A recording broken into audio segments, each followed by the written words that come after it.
How important do you think it is for influential people such as yourselves to work together to create world peace, and how much of an impact can you have? So obviously, you can look around at all the crises we are facing, many of them self-inflicted, and especially the ones in Washington at the moment.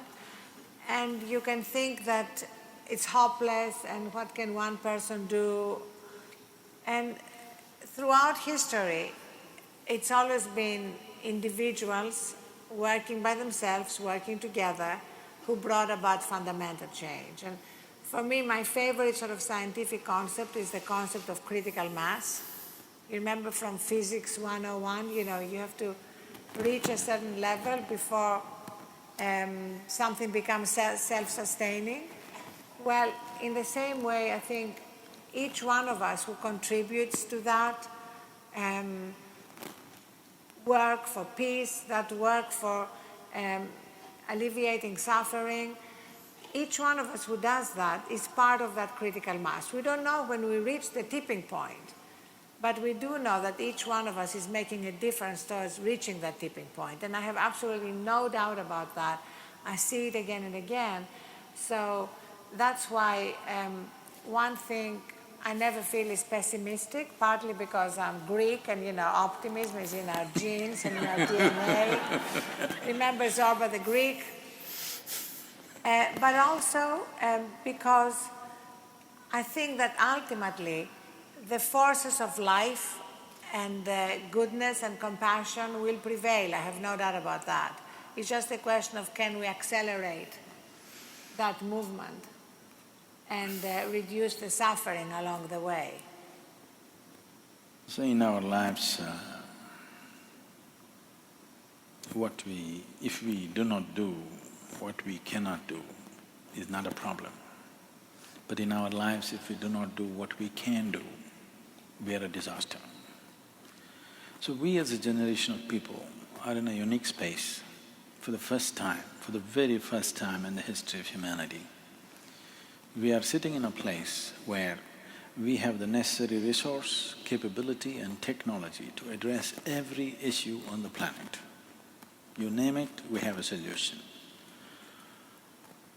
But are we going to make it happen or not is a big question for we as a generation of people. I would like to see that we are not looked upon by future generations as a vain generation which had all the possibilities and didn't do it. I would like to see that they look upon as people who did everything that we could. So, in this whole effort, the media is a significant piece, very significant piece. And it's wonderful that just a segment is right now good news. We would like to see that, create a world where there is nothing else to report other than good things.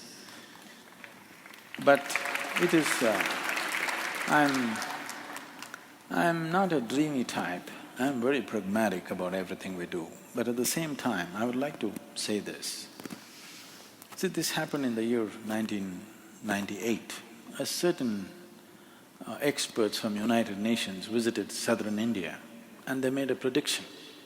This part of southern India, which is called as Tamil Nadu, they made a prediction by 2025, 60% of Tamil Nadu will be a desert. I don't like predictions, I don't like horoscopes. Yeah. Because predictions are made on cold statistics. Predictions never take into account what is beating in individual human hearts. The aspirations of the people, statistics cannot capture, So I wanted to check for myself and I drove across this region in South India to find out if it's true. Then I found that it's not true because in my estimate, it will not go till 2025. It would be much sooner because in 15 years' time, 3 perennial rivers had gone dry and water table had sunk from 150 feet to 1200 feet. So I was just thinking what to do. Then we made a barefoot calculation. because the national aspiration in India is to have 33% green cover, but this state had only 16.5% green cover. So I made a barefoot calculation, if you plant 114 million trees in the next 8 to 10 years, in 15 to 20 years, you'll have 33% green cover, and that's a real answer for maintaining the land. So I called about 3,000 to 4,000 volunteers and I told them, we need to plant 114 million trees. Their eyeballs rolled and said, Sadhguru, do you know what is 114 million? Do you know how many zeros? They would have had no time to get any sleep at all.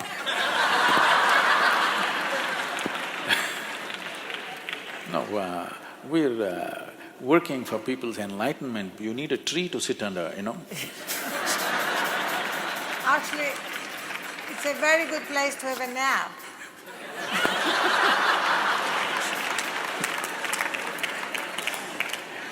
So, 114 million looked like an impossible number in everybody's mind.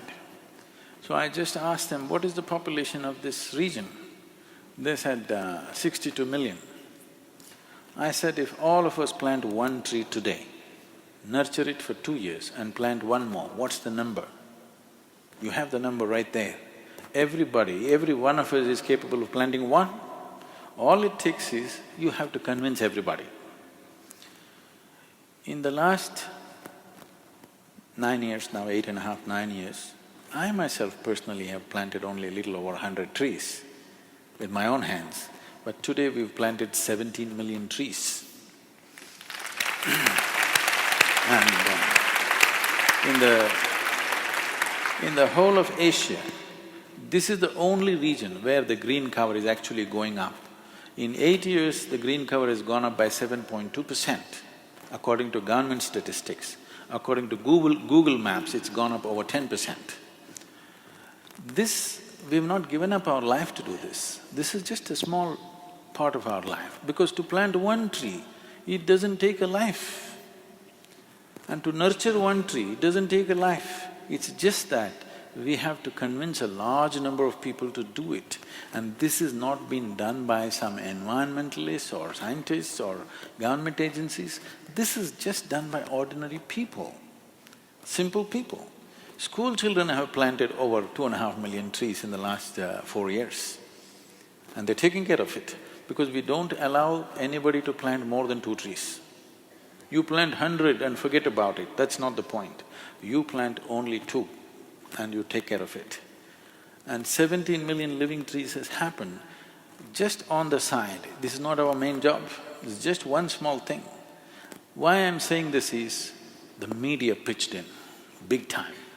The local media, when I spoke to the people and they heard what I said, I went to the local farmers and told them, you have to convert 10% of your land into trees, more food should come out of trees. They said, what is this all about? They don't know what is global warming, climatic problems, they're just struggling for day-to-day life. So I made them sit under a tree and just made them understand, see what you exhale, the tree is inhaling right now.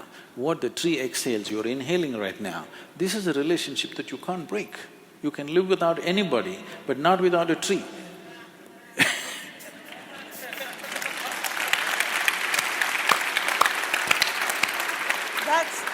That's definitely going in the good news section. That's No. a… That's a lot of trees. I want to particularly congratulate the media, because the media took it up in a big way. They saw this as a possibility and took it up, and across the place, today we have over 1,300 nurseries in the state, plant nurseries, where if any tree that we planted dries up or dies, within 15 days it will be replaced by the volunteers in the area. But this happened because media cooperated really good. If that didn't happen, we wouldn't have reached the number of people that we reached, we couldn't have inspired the number of people we inspired, and so many people wouldn't have taken it up.